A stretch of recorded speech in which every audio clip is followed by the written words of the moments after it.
Harapan masyarakat tahun 2022, endemi dari pandemi COVID-19 di Indonesia nampaknya kandas.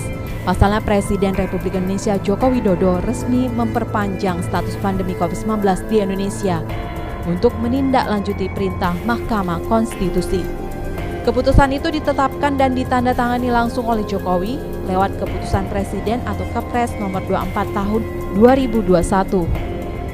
Bunyi dari Kepres tersebut diantaranya penetapan pandemi Coronavirus Disease 2019 atau COVID-19 sendiri merupakan global pandemic sesuai pernyataan World Health Organization (WHO). Secara faktual, pandemi ini masih terjadi dan belum berakhir di Indonesia. Menanggapi hal tersebut, Kepala Bidang Pencegahan dan Pengendalian Penyakit P2P Dinas Kesehatan Sumsel, Ferry Yanuar menyatakan, langkah Presiden memperpanjang status pandemi di Indonesia dinilai tepat, mengingat saat ini tren pandemi di seluruh belahan dunia, khususnya yang terdampak varian Omikron cukup meningkat. Ferry menghimbau semua pihak baik pemerintah maupun masyarakat untuk turut bersama-sama selalu melakukan langkah antisipasi pencegahan dari virus COVID-19. Tidak terlepas dari kondisi secara global di dunia. Kalau kita lihat saat ini memang tren di beberapa negara, misalnya di Eropa maupun di Amerika, ini terjadi peningkatan kasus ya, karena varian Omikron. WHO sendiri juga masih menetapkan ini sebagai masa pandemi. Nah, ini tentu menjadi acuan kita dalam menyusun keputusan ya. Jadi ini mungkin menurut saya salah satu pertimbangan dari keluarnya perpanjangan ini.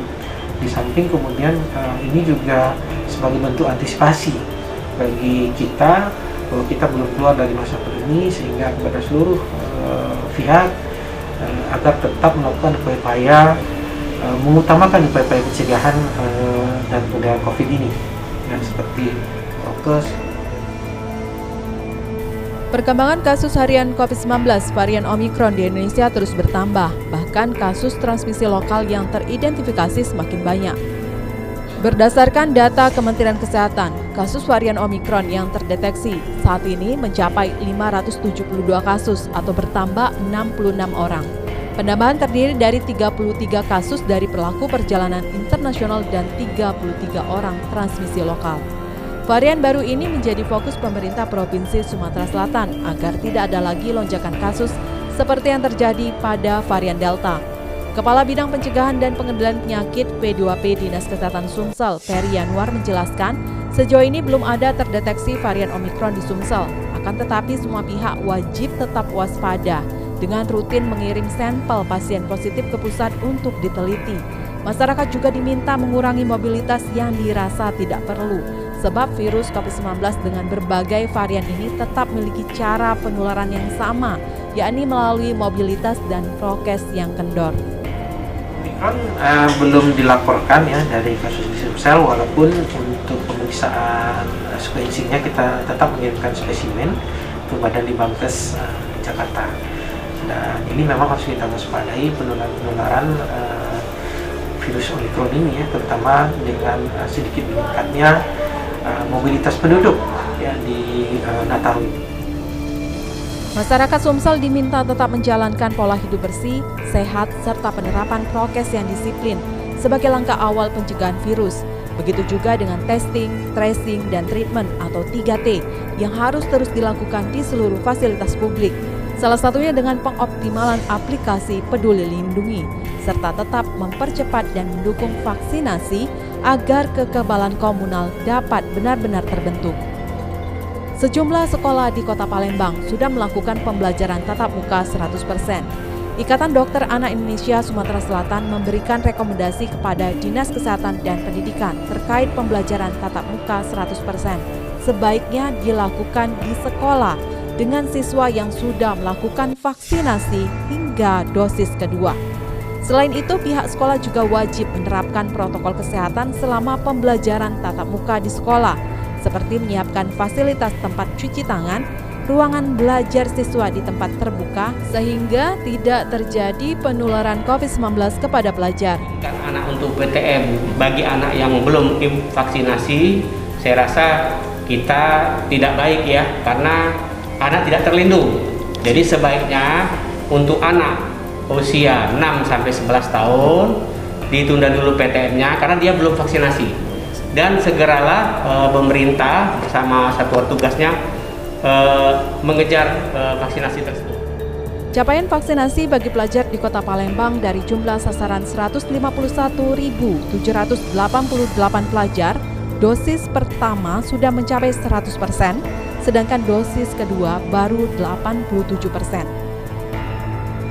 Capaian vaksinasi terhadap anak usia 6 hingga 11 tahun di Sumsel baru mencapai 11,87%.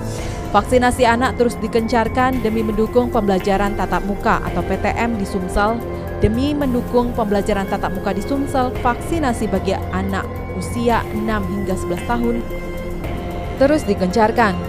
Kepala Bidang Pencegahan dan Pengendalian Penyakit Dinas Kesehatan Provinsi Sumatera Selatan, Ferry Yanuar, menjelaskan berdasarkan data Dinkes saat ini capaian vaksinasi terhadap anak usia 6 hingga 11 tahun di Sumsel sudah mencapai 11,87% dari target sasaran vaksinasi anak di Sumsel sebanyak 899.662 anak, dan saat ini sudah tervaksin sebanyak 43.164 anak.